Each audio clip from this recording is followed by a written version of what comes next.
So to end the week, I've been thinking about doing more of an end of the week montage, going through all the most important charts of the week, what we've been seeing, random things that I've been seeing. I have a bunch of funny stuff that came in my mail for the election as well. So let me know if you guys want to see that. I'm kind of 50-50 on showing people that just because I don't want a bunch of unsubscribes for random things that I have no control over.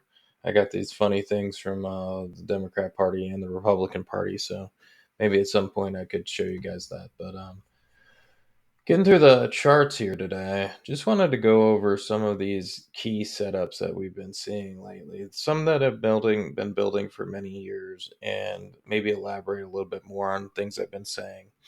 I'm very bullish on gold and silver. I think a lot of people have different views on that, whether I'm just talking my book or whether I'm saying things to pound the table on. I just think we're in the middle of a cycle. And the charts are saying it. It's not about really my view or what exactly I'm pounding the table on, because most of the time when I have a view, it's the view that I'm um, basically looking at the charts, and my signals are all telling me something, and I'm following that view. So if we look at the silver cup and handle pattern, the 50-year pattern, that's a huge cup and handle. That's about to resolve. And look, there isn't many highs or closing highs on a quarterly basis over 35. So basically, if we close around $35, $40 to end this year, that's probably telling you that this cup and handle pattern is going to resolve higher. I don't have any reason to believe that it can't. If you go to the next chart, you'll see liquidity is usually one of the things that usually leads the gold and silver market. See a lot of liquidity come in, silver starts to be the outperformer. And when before liquidity moves, gold is usually the outperformer. So at the moment, we're kind of looking at the Fed lowering rates, which is going to bring liquidity in the market. And who knows what other things the Fed has planned at this point, because they might have to start buying the long end of the curve too if they're really gonna try to fight this inflation, as well as the way the interest rate market is just kind of denying what they're talking about. So they're trying to lower rates. The interest markets are pricing in higher rates. It's really interesting. So I think if we go forward, we look here and we go, okay, liquidity is coming in. Silver should be the outperformer. At the moment, we're long both, so it's not like I'm worried about it. We're making good money in both of them. I think the returns are pretty similar. Gold and silver up around 30% year to date. So we just have to continue to stay along these, both of these, and the individual miners in the sector, call options, and so on. We've been taking advantage of it in a lot of ways. The next chart is the Fed rate and the 2-year yield. Just talked about that a second ago. Same thing. The rate is the 2-year yield is kind of telling us that, hey, why is the Fed lowering rates? There's probably inflation under the surface. And also there's another thing, and this is the reason why it's a toss up right now. The Fed rate is so far behind the 2-year yield that it has to drop so much to even get anywhere near it. And so the Fed rate is around 5%. The 2-year yield is around 4%. So, I mean, if you look at that and you go, okay, well, they still have almost 100 basis points to kind of get back to even at the moment. So this doesn't mean that it's all bad and doom and gloom looking forward. This just means this is something we need to keep an eye on and see how that develops, and also think that maybe inflation is being priced in here. The next chart is Nasdaq small caps. That small cap thrust that happened in this summer in July is very similar to the thrust that we've seen in the past. And also, when we see that type of a thrust, it usually leads us into a more of a broad market, meaning breadth kind of going up, meaning small caps kind of start to do well. I could see an area, especially after the election, would be very normal. Happens after a lot of elections. Doesn't have to continue forever, but after an election, it's not that abnormal to see small caps outperform for a little while. Even in the 2016 election, they outperformed for about a year, In the 2020 election, they outperformed for almost 2 years. And then looking back to the 2000 election, obviously that's an easy one, probably as easy as it gets. 2024, very similar outperformance all the way to 2000, middle of 2006. And then the 2012 election, there was even outperformance in the small caps after that. So there's a lot of ways to look at it, but I think that seeing small caps, maybe the reflation trade, energy, financials start to take off. Still, financials look great; they look phenomenal. We want to continue to be long the things that look good and short the things that look bad, or out of the things that look bad. Coffee is the next chart. There's a huge base, so I'm basically just pointing to this massive base. I never look at coffee this long term, and Sam Gatlin was the one to actually show me this chart the first time. Looking at this massive base, this big smiley face pattern, and basically where we could break out to the upside here, that's really going to lead us to a massive trend in coffee. Once again, there's so many things that are going for the coffee market right now. If we look at Brazil, we look at the drought, we look at the thing about drought is drought starts to destroy flowers, drought starts to destroy leaves. It makes it easier for crops to get blight or other crop diseases. There's a lot of things that can happen just from drought, and we've seen drought. And then once drought happens, and then a bunch of rain happens, then it dries up again.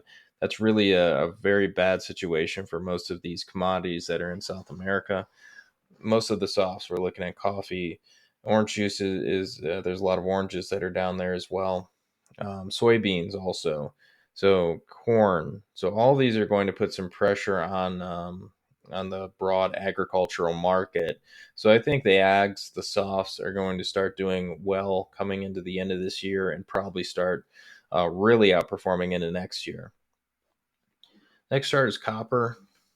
And why this is one of the most important charts is copper is always the most important chart. You should always have a chart of copper as one of the first things you look at every day. If copper is in a downtrend, most of the time, it's going to be very hard to invest in the market. Copper has been moving up and moved slightly into an uptrend since 2022. It's been a nasty one, not very pretty. However, it is telling you that there's an uptrend in copper, which usually means there's a trend in growth that's going to move up at some point as well. And growth is starting to turn back up again as we get towards the end of the year in 2024. Breath data is the next one. So I love this chart. Please, if you guys have a stock charts account, go make the same chart if you want. The link to it, I will happily send you a link so you can build it yourself. Great chart to have because the signals tell you so much. Basically, when you get this 200-day moving down, you mainly see a reversal. That's percent of stocks above the 200 DMA. When you get that in a downtrend and that starts to break below some of these major resistance levels, what's the blue line? The blue line is a 50% line. Once we get under 50% of stocks below their 200-day moving average, it's usually when the market comes under some major pressure. And once pressure starts to come in, that's that point where the market starts to fall and you want to be out. So something to put on your charts, but also right now, breadth is so strong. It looks really good. There isn't an area I could say, hey, breadth is looking pretty bad. You need to be out. The AD line looks great. Stocks above 50 day moving average looks pretty good too. It's not perfect, but it actually looks just fine.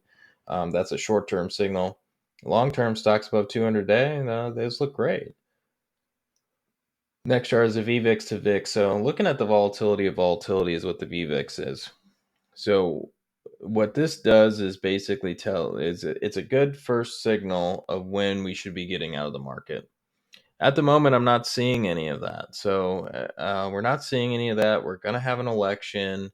Volatility is going to come off hard after the election. I do think that this will probably be a really good year, and we'll probably have another run into the end of the year. Economist cover is the next one. So the dollar blasting off. I thought that was just amazing considering, the dollar is kind of getting closer and closer to breaking down. Yes, we've had this massive rally lately in the dollar. But it hasn't broken out of this range, and it hasn't broken down. So there's really not much to say about it besides the primary trend is down. So if we start to break lower, and we get below that 100 level, I would start to say, yes, I'm 100% certain this is really going to happen now, and the commodities are really going to run. But we need to really close below 100 on the Dixie index, ticker symbol DXY. Next chart is seasonality. Seasonality looks fantastic for this year, and the point about this that I thought was interesting is that when we have a really good Q1, we actually see that the end of the year is incredibly strong, and most of the year is incredibly strong. Besides what we did see, which is that little pullback we got in April, which was rare, but also that happens when you have a really strong Q1. So Q1 really, really strong, telling us that most likely we'll end the year strong. But also look at all election years. We're at the bottom point in all election years. This is when the markets start to rally. The election usually is the strongest part of that rally. So wait till after the election. You don't have to buy today. You can wait till after the election and buy. Next chart is the condoms. So yeah, that's funny because I didn't see the chart until I pulled it back up. So just thought this was funny, and this is kind of the stuff I wanted to like share a little bit more randomly from time to time. But it's like, I was on a trip with my partner, and on the way back we stopped at a gas station. I went into the bathroom, and it was like had these condom machines that I haven't seen in years. So back when you're a kid, you go into a bathroom at a gas station, laugh about these things, but I haven't seen it probably since I was a kid. But I think it's pretty interesting that you're still looking at and once again, I'm not completely sure. I don't remember what the exact cost of it was back in the day. But I can tell you one thing, that it doesn't look like they really changed the stickers too much over the years, maybe, a few times over the last 30 years. But they're still 75 cents. So I thought that was kind of interesting with inflation everywhere. I guess then we know where inflation isn't showing up. All right, guys. Hope you guys have a good weekend, and we'll talk soon.